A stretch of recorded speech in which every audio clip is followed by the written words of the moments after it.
The Rough Drafts podcast is sponsored by Unicorn.com, the world's premier esport betting site. Log on today to bet on all your favorite esports titles at the simple click of a button. Choose your game, choose your team, earn unicoins, and who knows, maybe you'll earn enough to enter to win any number of fabulous prizes, such as Logitech peripherals or CSGO skins in their marketplace. Unicorn.com. Log on today.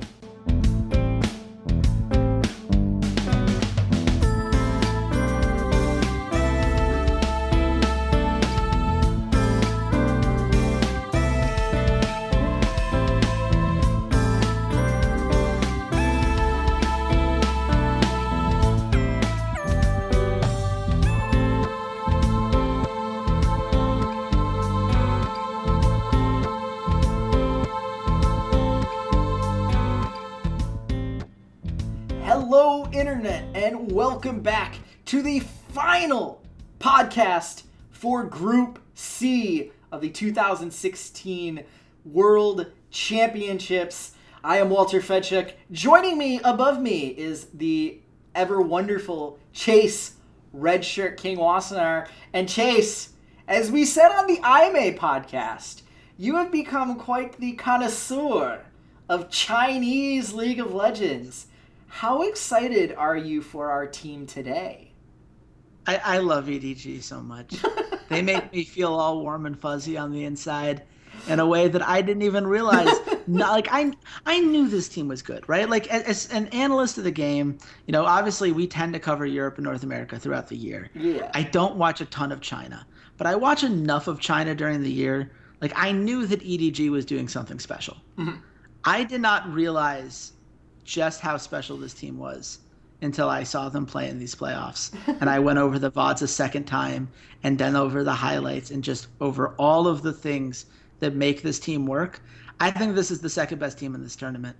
I am so excited to talk about them today, and I hope that I will do them justice for the sake of Kelsey Moser and Fruskier and every other LPL analyst out there who is counting on somebody to actually know what the heck they're talking about when they talk about this team. So that's my goal for you guys today. And to continue earning titles like Ever Wonderful. That was awesome. that was, you know, a warm and fuzzy feeling right there. Almost as warm and fuzzy as the feeling I get when I watch EDG VODs. So next time I'll call you Effervescent. How does that sound? Effervescent? Does that work? Warm and bubbly? Is that? I'll take it. I will. Like I told you, man. Whatever titles you want to throw my way, as long as I get to talk about some awesome Chinese teams, I'm ready to go. So let's talk about some awesome Chinese team then, because we haven't seen EDG on a international scale since last year, and they were sort of part of the kind of Chinese collapse at the 2015 World Championship. So what has changed with Edward Gaming? Why is it this time that they're going to carry the hopes and dreams of China to a Summoner's Cup? Well, I think the first thing that we have to realize is that this is a organization that is not afraid to make changes when they realize things are going wrong. Koro is not starting for this team. Pawn is not starting for this team. Those were investments in which they put a lot of money, assuming that they were going to pay off. And as soon as they realized that they weren't going to get the most value in that direction, or when injuries came around, they had a next man up strategy and had these guys that they had been coaching since the beginning. You know, I mentioned on the IMA podcast that IMA was at one point a sister team to EDG. When they qualified, of course, you have to sell your team. You're not allowed to own two, but that relationship is still incredibly strong. The teams get along very well. So they had a very good scrim partner for a long period of time now, and both of those teams, I believe, have gotten better as a result. That is, by the way, the reason that Athena is on IMA is because that used to be an EDG thing. Yeah. But, you know, we're looking at a team who was built for a resurgence. You know, you talk about ClearLove, you talk about a guy with a ton of pride, a guy who takes every victory and every defeat as a reflection of himself. That's something that the LPL casters mention time and time again, is just how much of a leader that he is. And when ClearLove got second at the summer playoffs, at the spring playoffs, I should say, and they didn't get to represent China at MSI, that was a personal affront to him. That was him not being good enough, and he had to improve, and the team was going to improve because he was going to be smarter, he was going to be better. And there's just that kind of mentality that oozes from everything that EDG does. It's the exact kind of mentality that China didn't have last year, when all of the rumors said that China didn't scrim the way that they should. They weren't practicing as hard as they could have. They weren't taking it as seriously. They thought their talent would be enough because they'd gotten to the World Championship 2 years in a row.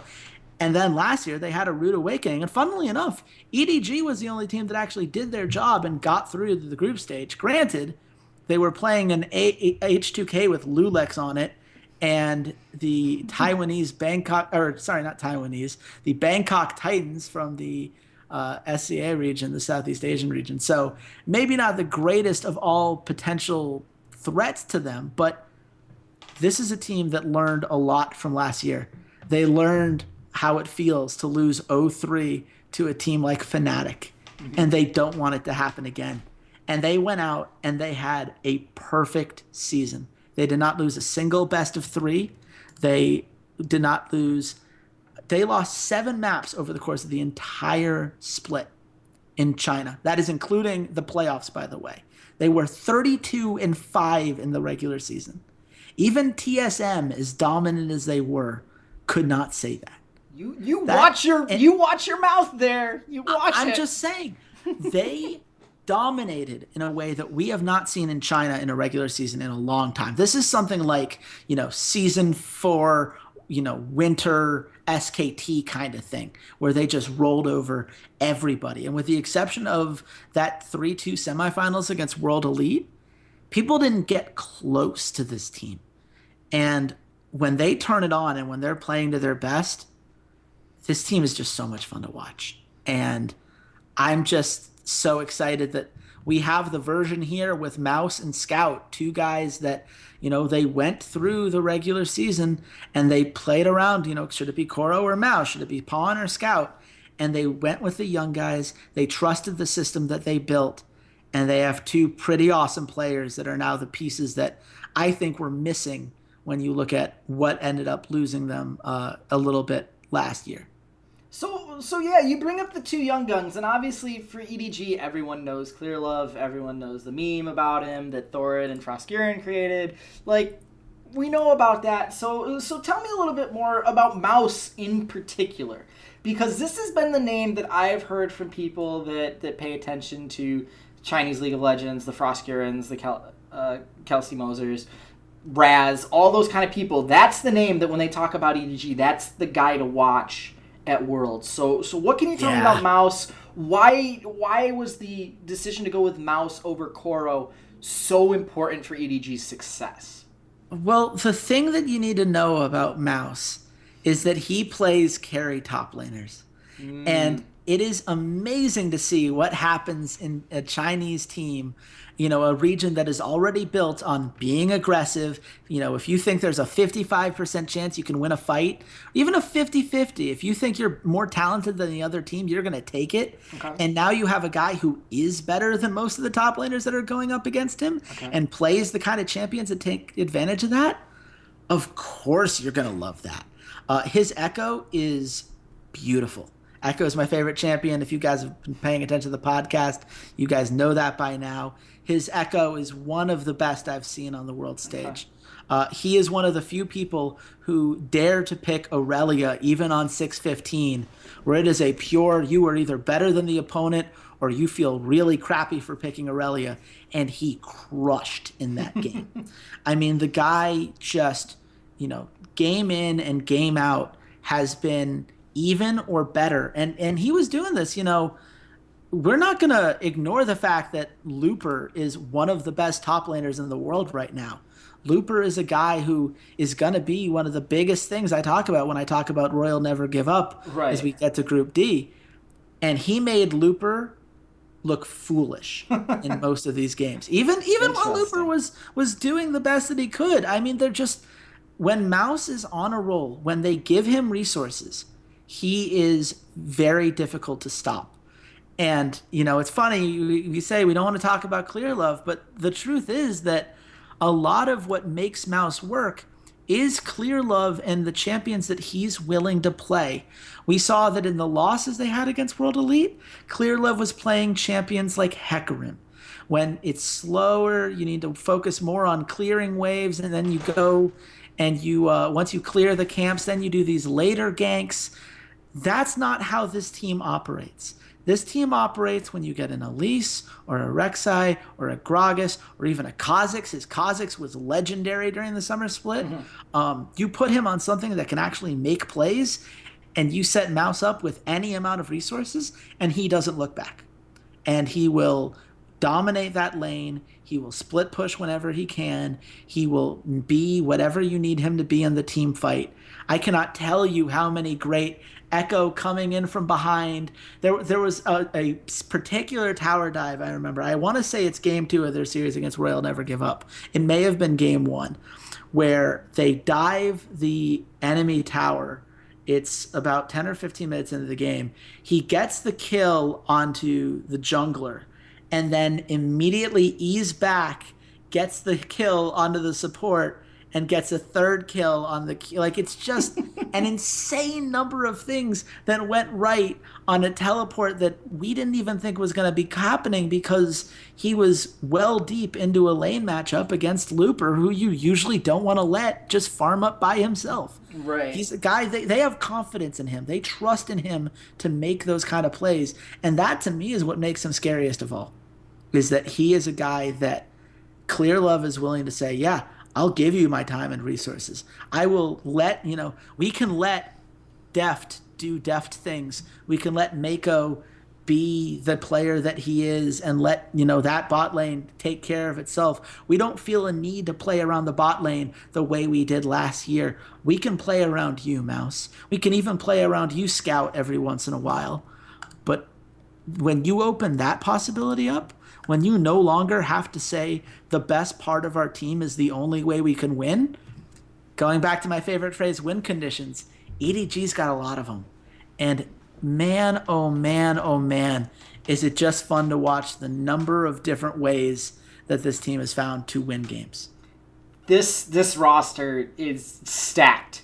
Yeah. From top to bottom. We talked, we said, oh, it was Korra. Well, now it's Mouse. They decided to go with Mouse. ClearLove, arguably one of the best junglers in the world. Best jungler in the world. Sorry, Peanut. I understand. That's fine. So, some people argue Peanut, some people argue Ambition, but the general consensus is usually ClearLove. Like, I'll concede that point.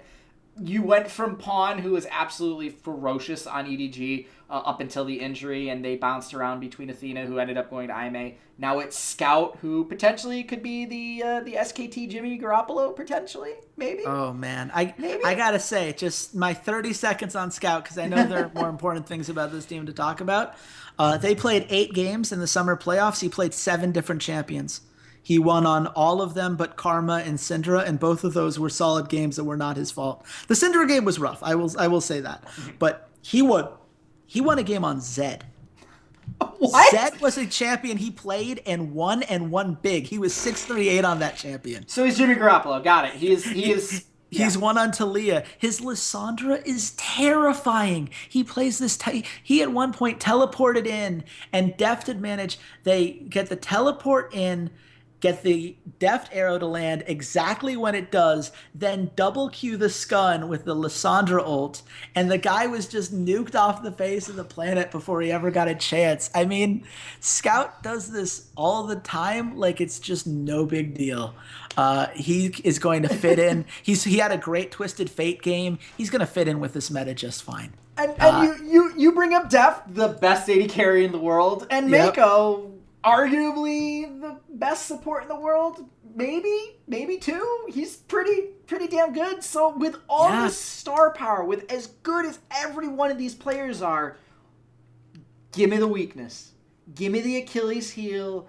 Give me what the Trojans are going to be going after when they encounter EDG out on the battlefield. What's the weakness? As a TSM fan, I gotta know. Look, there is no such thing as a perfect team. This team gets pretty close. Like I said, they only lost 7 games in one of the most competitive regions in the world, as far as just, at the very least, with a region as aggressive as it is so easy to snowball games. Mm-hmm. And the fact that teams just couldn't says so much. Mm-hmm. But I'll say this, World Elite managed to take 2 games off of them, and they could have won 3. EDG had a game where they were behind by over 12,000 gold, Mm-hmm. and they won off of 3 incredible late game team fights, because EDG and Rox Tigers are the 2 best pure 5v5 team fighting teams in the world. And you can get away with that sometimes. But more often than not, if you give up a whole bunch of free kills, it's going to cost you. And as I said before, when that's happened, it's when they've put ClearLove on farm-heavy junglers. When ClearLove isn't actively making plays and they go on this more proactive defensive style, it opens up some opportunities for weakness. It opens up things where, the immobile Syndra just gets ganked to death. It opens up things where suddenly Mouse isn't getting any resources because he's being ganked all the time and either being forced out of lane or at the very least, dying here and there, and then towers are falling and the gold goes against them. And it's very, very hard to play from behind, and especially the way EDG plays, because EDG will either beat you in the first 10 or 15 minutes because ClearLove will get ganks and snowball you on Mouse, or Scout will start roaming and snowball there, or Deft will play for this level 2 power spike. He goes so aggressive in the early levels and then goes right back to the Deft you were thinking of, where it's like, oh, he's just going to farm me super well. Except he forced me out earlier, so now it's a giant CS lead that he has basically every time at the 10-minute mark. And it's, but if those things go wrong, Deft and Maiko have been, challenged in the past. Tower dives are a thing that China does all the time. AHQ will tower dive these guys. H2K will tower dive these guys.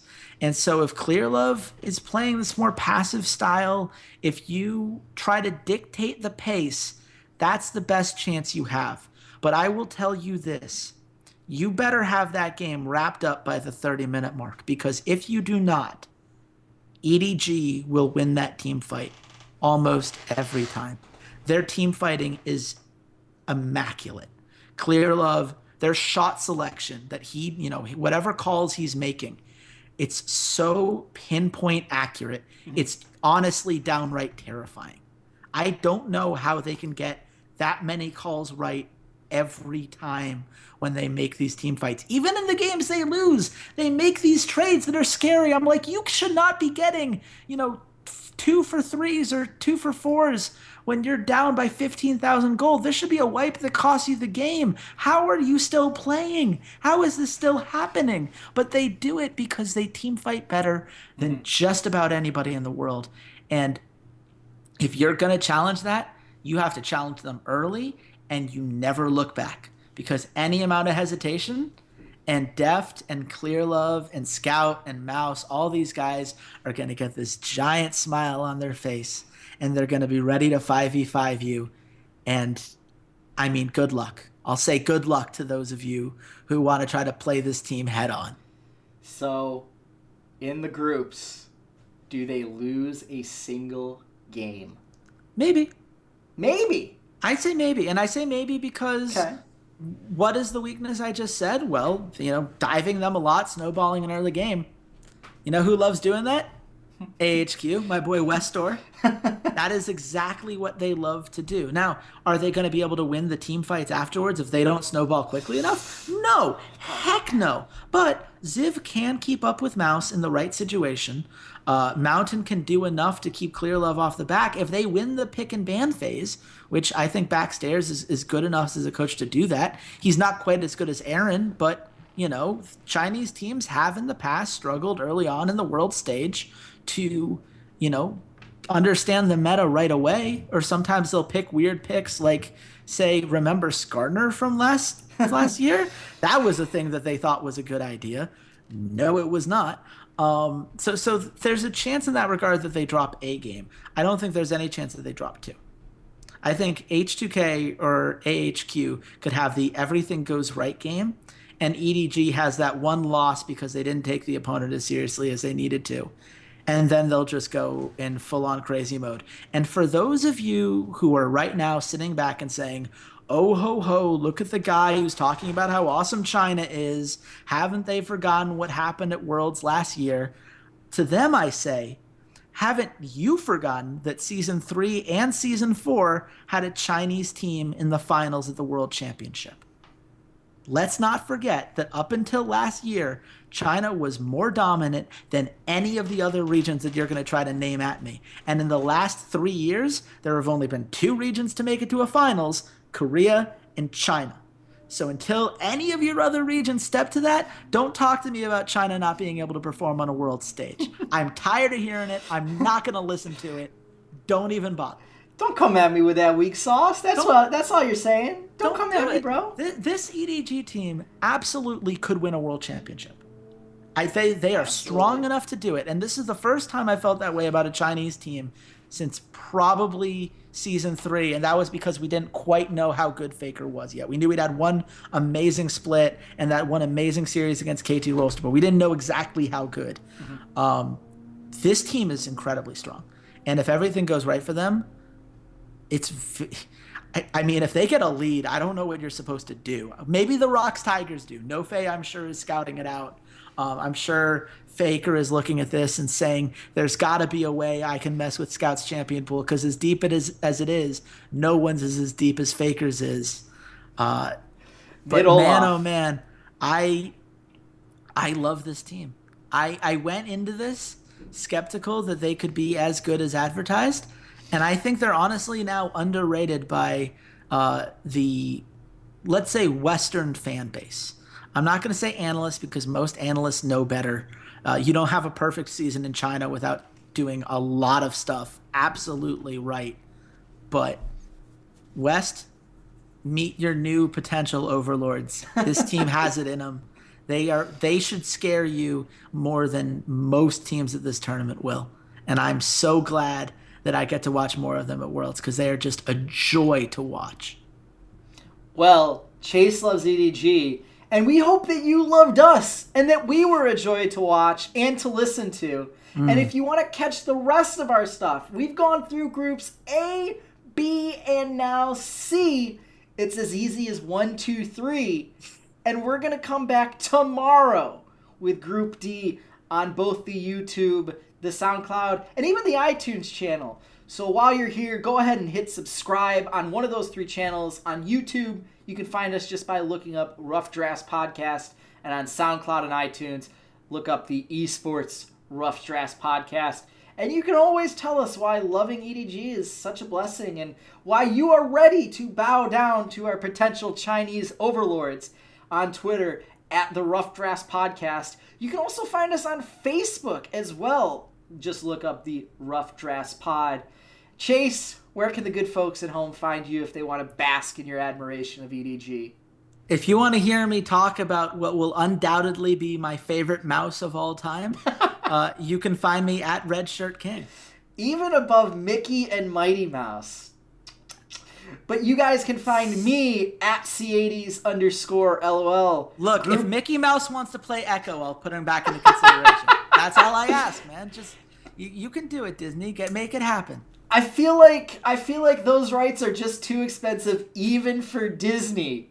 But D also stands for Group D, which will be coming back to tomorrow. So until then, everybody, goodbye, Internet.